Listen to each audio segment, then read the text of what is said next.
जय श्री कृष्ण दोस्तों। आज मैं आपको एक बहुत ही उच्च कोटि के भक्त थे वाल्मीकि जी, उनकी कथा सुनाने जा रही हूँ। इससे आपको यह ज्ञान हो जाएगा कि भगवान के प्रति श्रद्धा कभी भी भाव से आती है, इससे नहीं आती कि आप किस तरह से नाम लेते हैं। कई लोग ये कहते हैं कि मंत्र में त्रुटि हो गई तो फिर त्रुटि नहीं होनी चाहिए।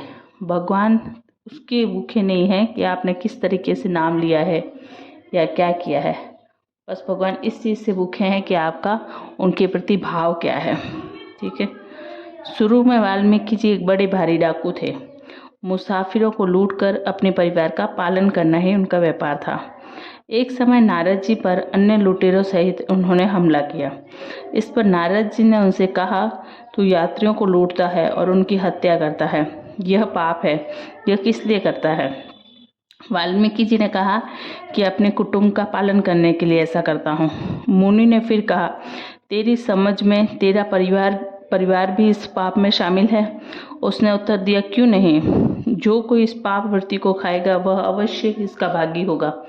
मुनि ने कहा कि तेरा ख्याल झूठा है, जिनके लिए तू इस पाप को कमाता है वह तो केवल स्वार्थ के साथी हैं, उन्हें तेरे पाप से कुछ मतलब नहीं है। यदि तुझे मेरी बातों पर विश्वास न हो तो तू मुझे यहीं किसी पेड़ से बांध जा जिसे मैं भाग न सकूं, और अपने माता पिता से इस बात को पूछकर निश्चय करा। नारद जी के वचनों को वाल्मीकि जी पर कुछ विलक्षण प्रभाव पड़ा। वह उनको एक पेड़ से बांधकर अपने घर दौड़ा दौड़ा गया और अपने माता पिता और पत्नी से पूछा कि मैं इस प्रकार लूटकर आपका पालन पोषण करता हूँ, इस पाप में आप भी शामिल हैं या नहीं। तीनों ने कहा कि हमारा पालन करना तो तेरा धर्म है, तेरे पाप से हमें क्या मतलब है, तू अच्छे कर्म करके धन क्यों नहीं कमाता। वाल्मीकि जी के हृदय में यह बात सुनकर चित हुआ और वह दौड़ा हुआ मुनि के पास आया। उनके बंधन खोलकर उनके चरणों में जा गिरा और कुल हाल विस्तार पूर्वक सुनाया। कहा कि महाराज, पश्चाताप की अग्नि से मेरा हृदय धधक रहा है, मेरा उद्धार कीजिए। नारद मुनि बोले, अब तो तू समझ गया कि संसार स्वार्थ का लगा है, तेरे पाप से कोई साथी नहीं है, इसलिए तू अब मोह को छोड़कर भगवान का भजन कर, वही तेरा उद्धार करेंगे। वाल्मीकि जी ने कहा कि महाराज, भजन करना सिखाइए। मुनि ने कहा कि केवल राम मंत्र का अखंड जप कर, इसी से तेरा उद्धार होगा। वाल्मीकि जी ने कहा कि महाराज, जन्म भर तो मैं मरो मारो पुकारता रहा, अब मैं राम का नाम मेरे मुंह से कैसे निकलेगा। इस पर नारद जी ने कहा कि अच्छा, तू मरा मरा ही बज, इसी से राम नाम का उच्चारण होगा। फिर तो वाल्मीकि जी सबको छोड़कर वहीं बैठ गए और मरा मरा बजने लगे। भजन में इतने लवलीन हो गए कि देह की कुछ भी सुध न रही।